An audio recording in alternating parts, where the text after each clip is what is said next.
অনিকা কি করছো গো, বসে বসে? হ্যাঁ এই একটু কারেন্টটা চলে গেছে, এখানে বসে আছি, দাঁড়া খালি মশা কামড়াচ্ছে খালি। দিনের বেলা মশা। হে দিনের বেলা মশা? এই বিশ্বাস হচ্ছে না, তাহলে তোর দিয়ে একটা গল্প বলছি শুন তাহলে। বলো। এই যে মশাটা কোথা থেকে সৃষ্টি হয়েছে দেখ, তোরা শুনবি? হুম। হ্যাঁ হ্যাঁ শুনবি তো? বলো। হ্যাঁ। তাহলে বলছি, বলো। এই দেখ, ও মানিক দা রাধে বলো। বাহ, ভগবান শ্রীকৃষ্ণকে প্রশ্ন করে সুন্দর কথাবার্তা। বাহ, যে শ্রীকৃষ্ণ তুমি তো ভগবান, তুমি তো অনেক এত কিছু জানো, কথা কোথা থেকে তাহলে শিখলি? মশাটা ও মানিক দা, কোথা থেকে এসেছে? হুম।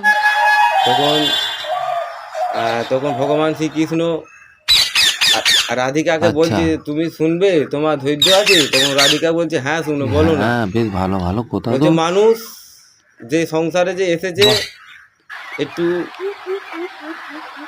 কুঁড়ে আছে, কুঁড়ে, বুঝতে পারছো? তখন আচ্ছা, রাধিকা বলছে আচ্ছা, কিরকম আচ্ছা। কুঁড়ে?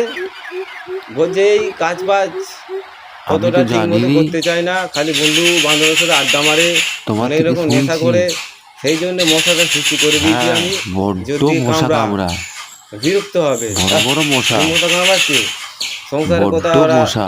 ভুলে যায় নেশা করে। ওই জন্যে আমি কিছু শালা। মশা সৃষ্টি হ্যাঁ করে হ্যাঁ হ্যাঁ।